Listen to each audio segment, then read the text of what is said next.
Hi అండి, నమస్తే. Welcome to my channel. నేను మీ గాయత్రి. ఈరోజు ఎంతో శ్రేష్టమైన విశిష్టమైన ప్రసాదం అదేనండి, సత్యనారాయణ స్వామి ప్రసాదం.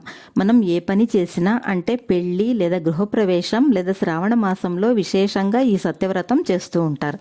ఈ వ్రతానికి మనం మన చేత్తో ప్రసాదం చేస్తే ఆ ఆనందమే వేరుగా ఉంటుంది. మరి చేయాలంటే ప్రాసెస్ ఏంటో చేసి చూసేద్దాం. ముందుగా స్టవ్ పై గిన్నె పెట్టి 1 కప్పు పాలు, 1/2 కప్పు నీళ్లు వేసి వేడి చేసుకోవాలి.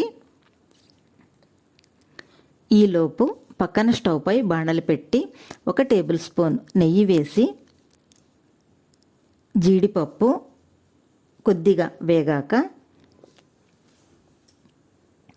అందులోకే ద్రాక్ష వేసి 2 గోల్డెన్ కలర్ వచ్చేంత వరకు వేయించుకొని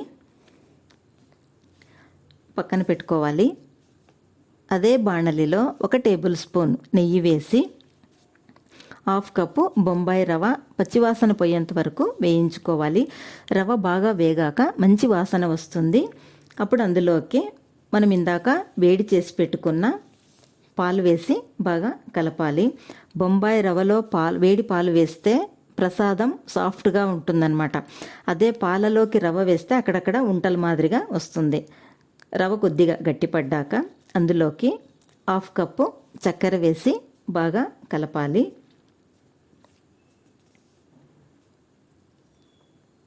ఇప్పుడు ఇందులోకి 1 టీ స్పూన్ ఇలాచీ పౌడరు, వేయించి పెట్టుకున్న జీడిపప్పు, 1/2 కప్పు నెయ్యి వేసి బాగా కలపాలి. నెయ్యి కొంచెం ఎక్కువే పడుతుంది. అప్పుడే ప్రసాదం చాలా టేస్టీగా ఉంటుంది. ఏ పండగలకైనా ఇలా ప్రసాదం చేసేసుకోవచ్చు. ముఖ్యంగా 10 నిమిషాల్లో ఫాస్ట్గా అయ్యే ప్రసాదం అన్నమాట. మీరు ఒకసారి ఇలా ట్రై చేసి చూడండి. వంట రాకపోయినా ఈ మెథడ్లో చేస్తే ఎవరైనా బాగా చేయగలరు.